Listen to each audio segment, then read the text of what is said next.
Y está jugando hacia la derecha. ¡La pierde Mario! ¡Viene Mario nuevamente! ¡La recupera! Y se la va a llevar. Está jugando con el balón por el centro. Se lleva uno. Se lleva otro. Se lleva a este otro. Aquí está jugando. Jugada de Mario para Mario. La está pasando bien. Super Mario Strikers, the only Mario game where you can simultaneously play with balls and electrocute anyone who tries to stop you. This game was one of the last ones ever released on the GameCube, and also was the first one that ever featured Mario playing soccer. And I'm kind of surprised it took Nintendo until 2005 to make a Mario soccer game. It's just kind of weird to me that we live in a timeline where Mario got a Dance Dance Revolution game before the most popular sport of all time. But this is more than just your average soccer video game, because it's a soccer video game that's actually enjoyable. It upgrades the sport of soccer in a variety of ways. First of all, it throws referees and rules completely out of the occasion, allowing you to slide check into someone, which is probably the most peaceful method for taking possession of the ball in the entire game. It's just a close range slide. But you can also body check into someone, which is just a close range felony. This is how you're able to electrocute whoever decides to get in your way, but the one drawback of it is that you don't really gain immediate possession of the ball like you would with a close range slide. While the game isn't that edgy, it's still pretty edgy for a Mario game. I mean, what other Mario game has just the entire character roster, except you, looking this pissed off? And look at how pissed off Mario looks on the box art. He's not just here to kick a ball, he's here to kick some ass. And I know this is like my third time bringing up electrocution in this video already, but this is the closest we're ever gonna get to a Mortal Kombat fatality in a Mario game. And this game has a lot of charm too. When you first load into a game on a lot of arenas, there's this little display showing Mario kicking a ball at like 3 frames per second, and just weirdly enough, it reminds me of a McDonald's play place from the mid-2000s. I don't feel like elaborating. There's this beautiful art style all over the box art. The disc itself looks like a damn soccer ball. Waluigi thinks he's in D-Generation X. Each captain has their own Matrix-like cutscenes that just look really, really cool. Those cutscenes all come from something called the Super Strike, which is a super powerful move that every captain can do.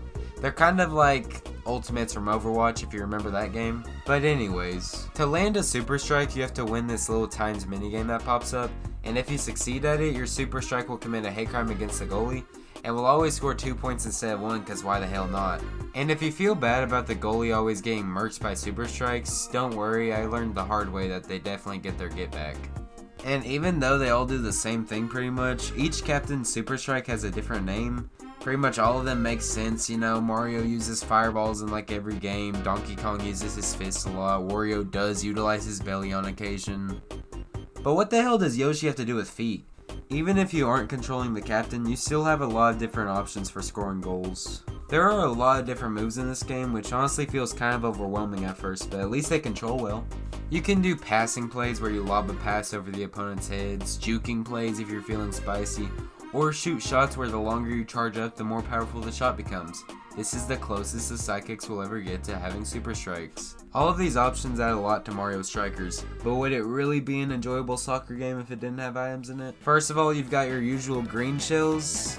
Yep, they sure are green shells. Then you've got the red shells, which work the exact same as they do in Mario Kart. Blue shells, which work like green shells, except they freeze the opponents instead of knocking them over. Then you can get spiny shells, which are like green ones, but they last even longer. And you can also get any of these shells as triplets, because why not? Then you can also get a giant version of any of these shells. Throw in a mushroom, which speeds up your character. Throw in a star, which is like a mushroom on steroids. Add in some bob-ombs and giant ones too for good measure. And then you've got a recipe for something so infuriating that all of a sudden, it makes sense why Mario looks so pissed off on the box art.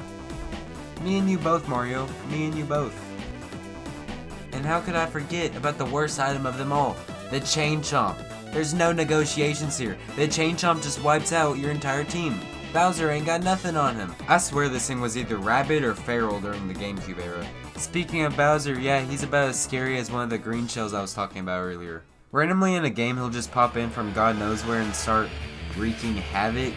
But one game against a Chain Chomp and all of a sudden a random surprise Bowser attack feels less threatening than one of those little green shells. He plays ominous music, knocks over like 3 players and leaves. His scary music is about as disingenuous as a cave sound from Minecraft.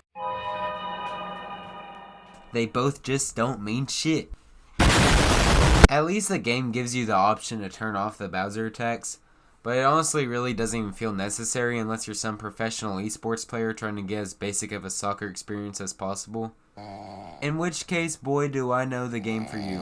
While there's a lot of fun to be had in Mario Strikers when you're playing with your friends, On the single player front, there is just not that much content here. Your game modes consist of grudge matches, which is just a standard exhibition match, cup battles, which is a tournament mode where you get all of your unlockables. It's kind of like the closest thing this game has to a story mode. Custom battles, I'm not explaining what that is, and a tutorial mode. That's it. I'd be more annoyed, but this 2005 game still has more content than its Nintendo Switch successor, so I'll give it a pass. The replay value here comes from just how fun the game at its core is, not the abundance of content itself. But I'll tell you what, the unlockables in this game are kind of weird. The biggest unlockable here would be the 8th character you can play as. Could it be Petey Piranha? Could it be Donkey Kong Jr. making his long-awaited return to the Mario franchise? No, it's Super Team. Just take away all the charm and character from Rob from Super Smash Bros. And then you've got Super Team. After beating Bowser's Super Team of robots in the final cup, you unlock them for yourself. Kind of cool that you can just colonize Bowser's team like that, but it still is a little weird. Even the goalies are robotic. The one thing that makes Super Team kind of super is that any of their players can hit a super strike, not just the captain. Now, someone's little brother definitely got pissed off about this back in the mid-2000s. Alongside Super Team, you can also unlock some new stages to play on.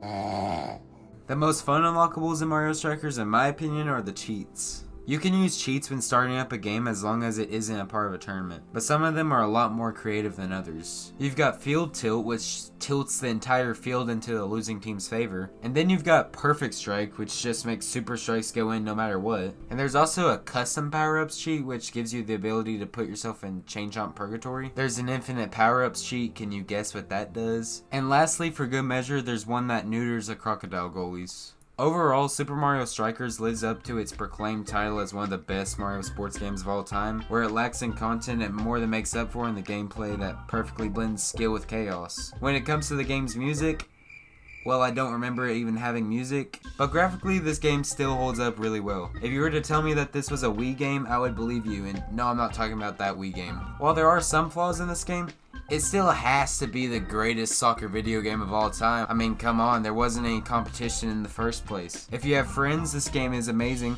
Probably one of the best multiplayer experiences the GameCube has to offer. And if you don't have friends, well, go get you some so you can enjoy this gem of a game to its full extent. Overall, Super Mario Strikers gets a 7.5 out of 10 from me. I hope Nintendo releases a new Mario Strikers game in the future that isn't this. I hope others enjoy electrocuting their opponents as much as I do. And I hope you all enjoyed this video and consider subscribing to see more videos like this one in the future.